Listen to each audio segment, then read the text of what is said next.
Muddy hell. I have a busy day today, much to do and many people to do it too. But when you have someone's interests at heart, well, this is what you have to do, isn't it? I have the list of telephone numbers which I have noted down from your telephone when I gained access to it. It was not difficult to do so. Using my famous ability to move around without making much of a noise, I stole up behind you and watched you enter the passcode for your phone, and I stored that in my memory to enable me to use it when you were sleeping. Naturally, I had a good look through all your messages, your diary, and emails, but that is for another discussion. I recognized the names of numerous people and made a note of their numbers inside my little book, and then hid that in readiness for when I decided it was time I needed to use it. Now that time has come, and it is incumbent on me to take this step. The first number I enter into my phone is that of Sarah, a friend of yours. She answers after 2 rings. Like many people, she is surgically attached to her telephone. Hello, Sarah. It is HG.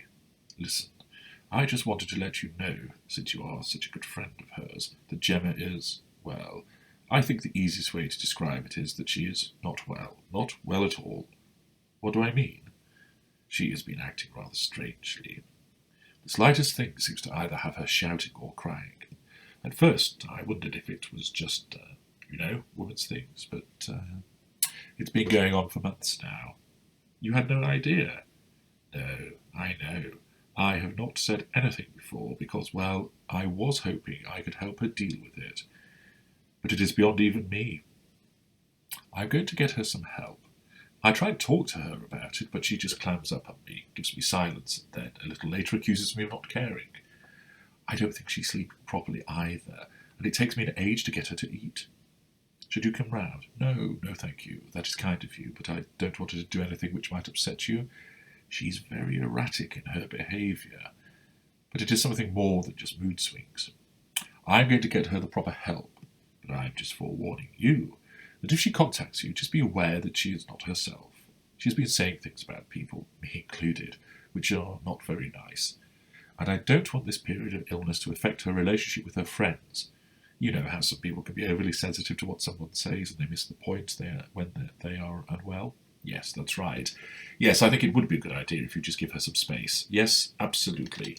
If she does contact me, let me know. You have my number on your phone now. Yes, I will pass on your kind words. Thanks for your help, Sarah. It is much appreciated at this difficult time. I end the call and place a tick next to Sarah's name.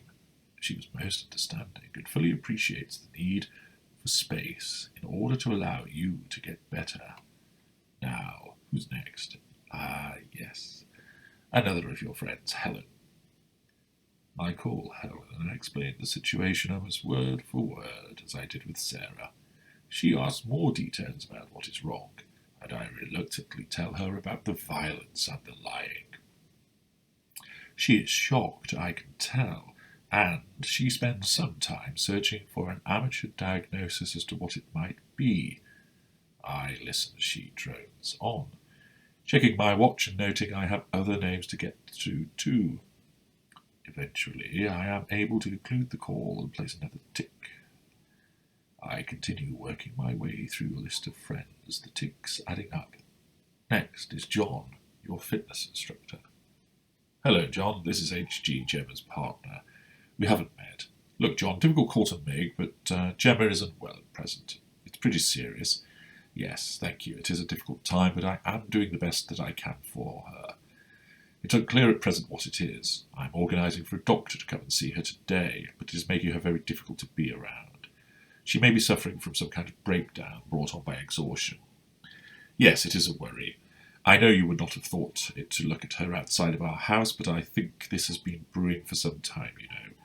She even started telling me that she was going to marry you. Yes, I know, that's ridiculous, isn't it? You're already married. I thought you were. Don't worry. I know nothing is going on. I'm sure you are far too professional for that kind of thing. But this is part of the problem. She keeps coming out with these outlandish comments, and I can handle it, but I worry others might not. So she won't need your services until further notice. Payment? Well, yes, if she has an agreement with you, then just continue to take her monthly payment. After all, this is not your fault, is it? I will let you know when she is well again, but just in case she tries to contact you, I think it would be best if you don't take her calls. I don't want her causing you any trouble, especially between you and your wife. Thank you, John. Your discretion is appreciated. Another tick, and a similar call is made to your choral group at your book club. Next is your employer. I made you take today off under the pretense of you getting a lie-in and then us doing something together. We stayed up late last night, so you were still fast asleep upstairs, allowing me to make these important telephone calls undetected. Your employer is understanding, and I can confirm that arrangements will be made to provide the relevant doctor's note, because I explained this situation is likely to last a number of weeks. My preparation thus segues into arranging for the local doctor to make a house call, after I explained to the receptionist, in worried tones, that having you leave the house in your current state might be a risk to both you and other people. She was most understanding, and confirmed that a doctor would attend after surgery, around 5 p.m. Next on the list are your family members. I secured the advantage of persuading you to move away with me from them, and they are now a flight away. The inconvenience of having to fly in the distance is something I play on, as I call your parents and your sister, forewarning them that they may experience some unpleasant comments about them, and especially me, given her condition. I assure them that I am taking care of you, and there is really no need for them to come all this way. I confirm I will keep them updated, and they are pleased I have taken time off work to care for you, and that I have arranged for a doctor to attend. I spent considerable time reeling off examples of the terrible behaviour you have exhibited, explaining the awful things I have been subjected to, and the lies you have told about me, your friends, and family.